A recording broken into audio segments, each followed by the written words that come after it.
live with Tao. Be ordinary. Ordinariness is the essence of life. Sometimes somebody says that in meditation one feels oneness with the existence. There is a sense of egolessness, timelessness. This happens during the state of deep meditation. Oneness with existence, egolessness, and timelessness. But this is momentary. It comes for some time and then disappears. And then it disappears when you come into the active life. Whatsoever you have experienced in meditation, whether it is oneness with existence, existence is not a name. It is inclusive of everything sentient and insentient around you. The plants, the rivers, the mountains, the beings, and everything. This oneness that we are all one. We are all part of one synergistic harmony. The same life force that flows in anyone flows in you also. Look at 3 stages of man. The baby, the child, the youth and adult. There is a common oneness amidst all these stages. Child, the baby, he has the same life force that you have. But that life force cannot express itself the way a child will do, or the way a man will do. The way a baby will do will differ than the way a child will do, or the way an adult will do, or the way an awakened one will do. There will be a difference. Baby cannot speak. He will express it in his own way. A child will express it in his own way as a spontaneity, as freedom, because the mind is not yet developed. Is in the process of developing. In the baby, it is not developed as yet. He is now coming to the existence. Then, as an adult, it is developing in you. It is developing in you. It is in the process.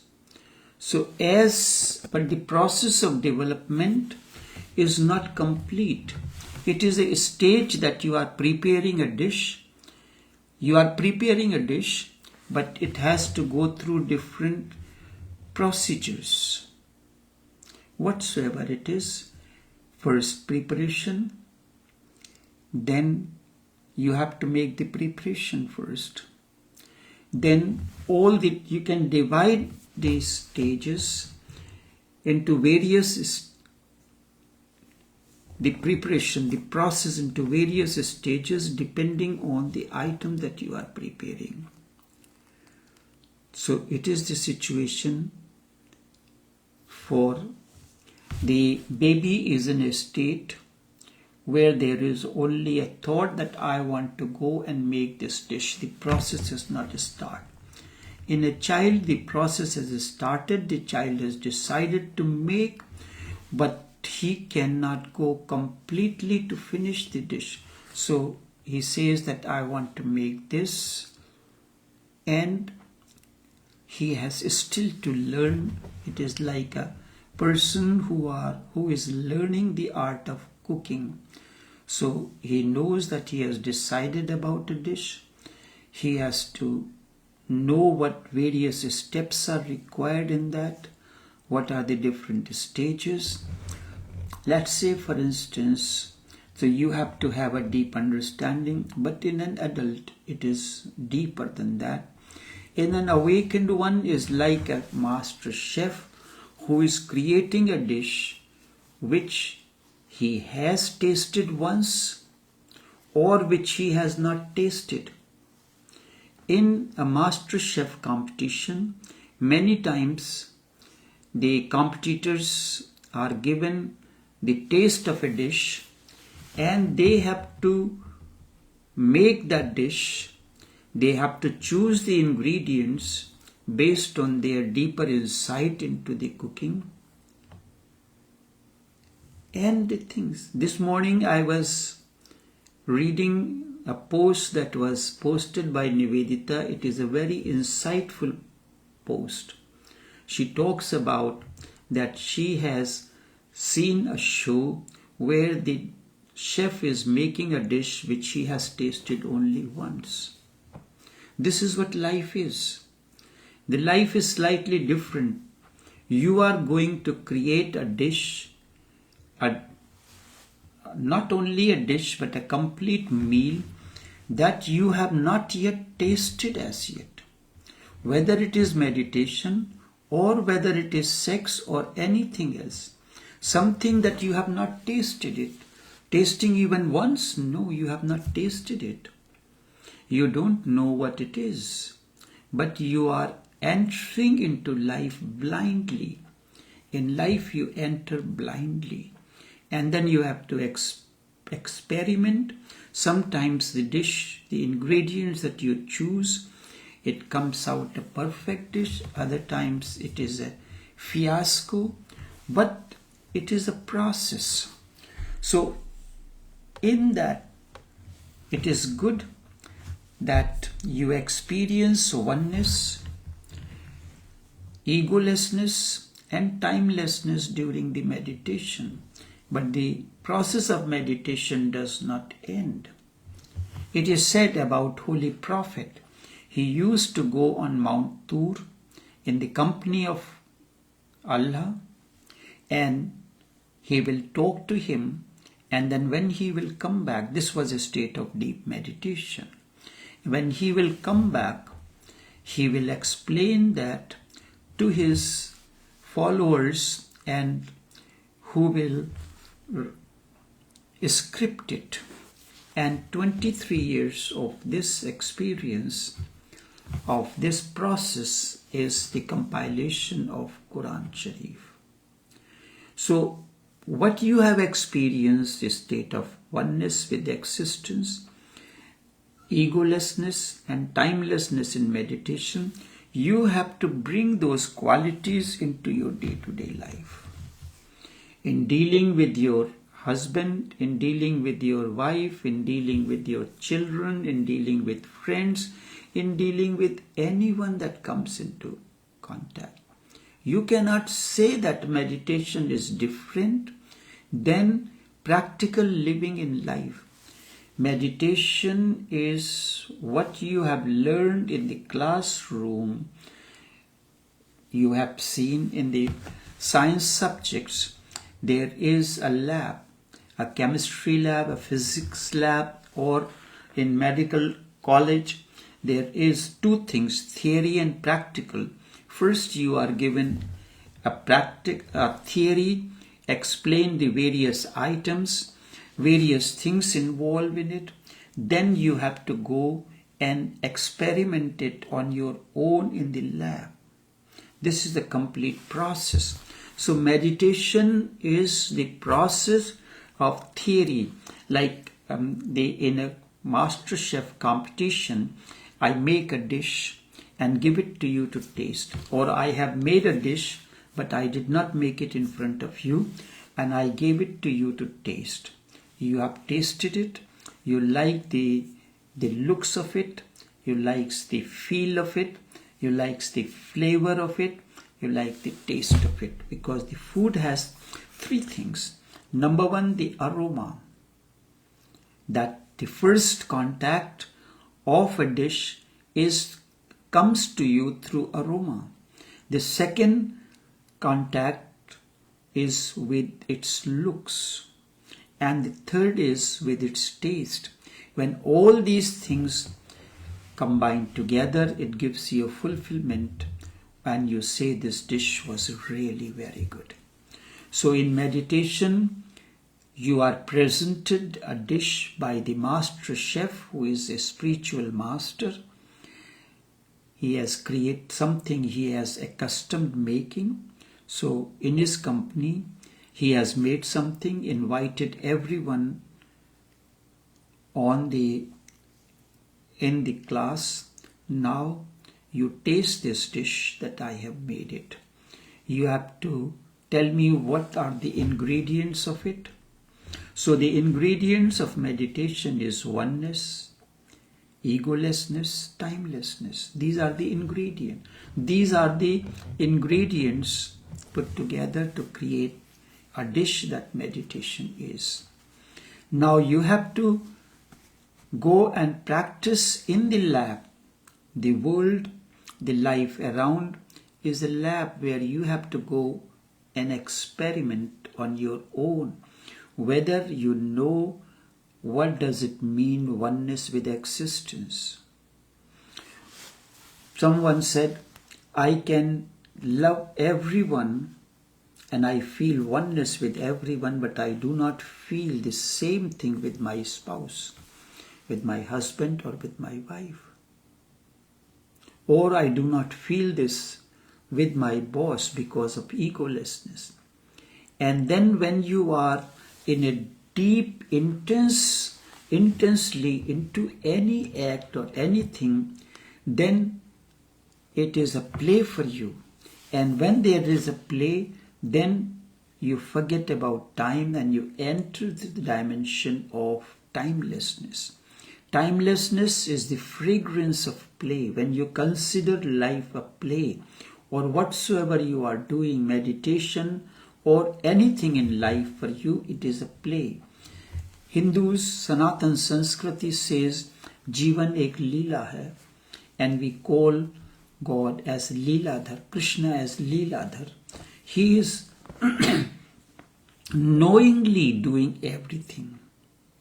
When you do anything knowingly, the difference between a child is a play, he does not know anything, what is the outcome of or anything, but an awakened one knows the outcome of this and he engages in it as without. Play means you are not expecting, your actions are not result oriented. Play means you are entering into a dimension which is not goal oriented, which is simply that you are doing it because you have to do it. In everything that we do in life, it is goal oriented.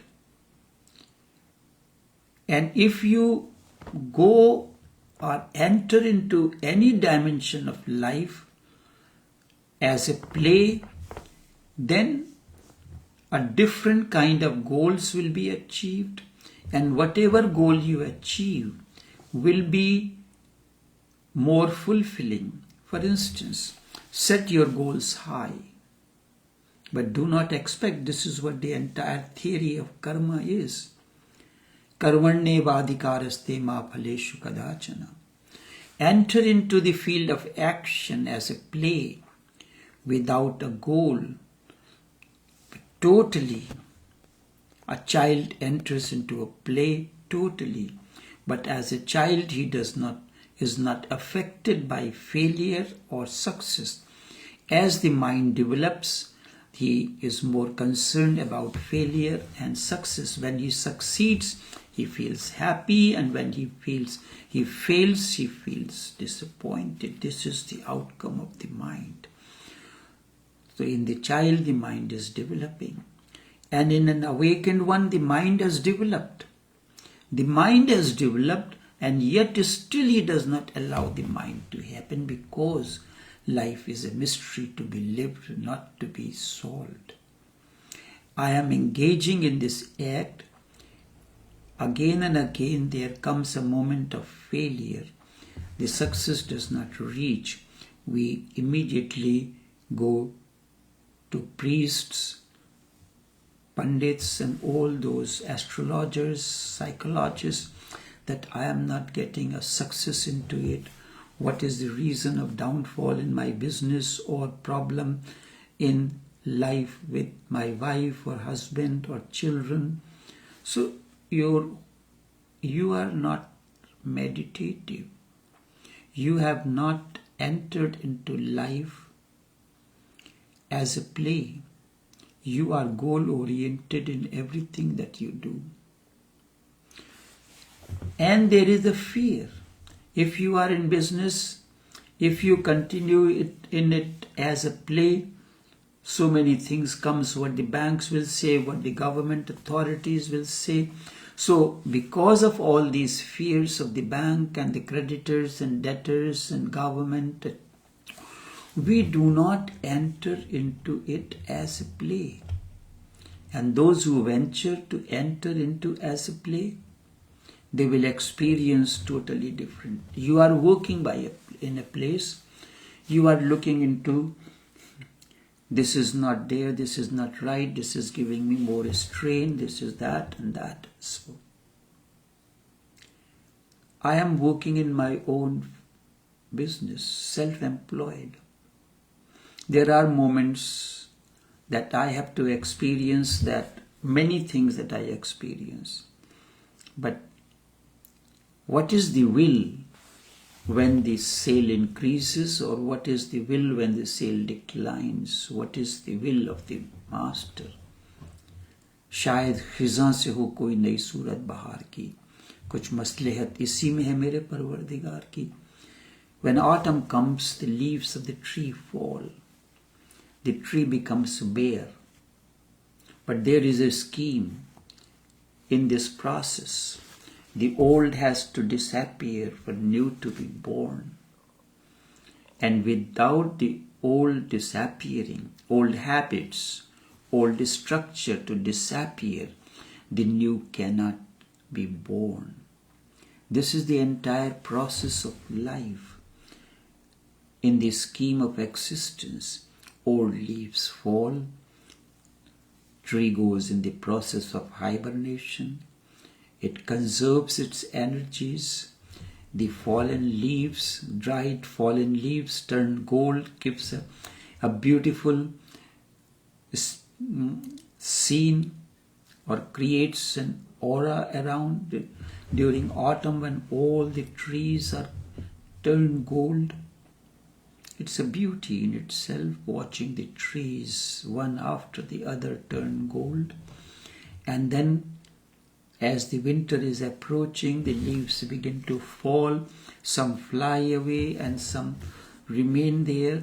Then the snow comes in, tree is covered with the snow, the tree in hibernation, and the leaves decompose, they provide the manure whatsoever. When you are in the period of life like that, it is a period of hibernation for you to conserve your energy when the spring comes to blossom with full splendor. During the time when winter, during autumn, what we do, we prune the trees of the unwanted branches and so that during this period of hibernation or autumn, the plant has least nourishment, least energy. So unwanted dried leaves had to cut off. During this period, when it comes into the life or business, during this period, observe the expenses and other things. These are like unwanted branches of the tree that needs to be pruned.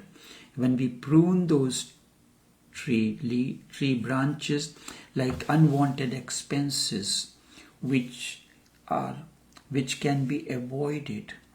The basic stem, the basic roots needs nourishment, but the other things that were the dry branches, which was unnecessarily consuming the limited nutrition that was available to the tree during that period of hibernation. In business, it is known as the period of survival. And then after that comes the period of spring. And so this is the practical way of following what you have learned in meditation. Oneness, egolessness, and timelessness. Then you are almost ordinary in the form of an awakened one or an adult. You are still childlike, and such a person will not create any problem out of any situation that comes. You should be relaxed and be ordinary. But why do you feel it? Why do you feel that you remain ordinary? Somewhere there must be a desire to be extraordinary, to be not ordinary, and everybody wants to be extraordinary. Although one feels that meditation brings a feeling of ordinariness, oneness with existence, egolessness and timelessness. These are the ornaments of being an ordinary person, not extraordinary. So ordinariness means neither the husband is important nor the wife. Their togetherness is important. They are complementary, because without the one, the other cannot attain to the bliss of the marital, of the experience of togetherness. This is oneness. So why the employer wants to feel extraordinary? Why employee wants to feel extraordinary, that without me, the employer cannot do anything. Without the employer, the employee cannot do. Without the husband, wife cannot do. Without the wife, husband cannot do anything. It is togetherness, means we are complementary to one another. In business, there is a new term, is the one we know, HR, human resources. Human resources, another two letters are added. Human resource, business participation. The employee and employer are equal partners in the business. So this is where a new term has evolved. HRBP. In life, this is also, in a sex life, this is also HRBP. Human resource, man and woman are human resources, but they are equal partners. EP, because it is not a business, it is a fulfillment. You are participating together for fulfillment of each other. So human resource through human resource and fulfillment through partnership, through deep understanding of this. This is what life is. So enough for now, but this process continues.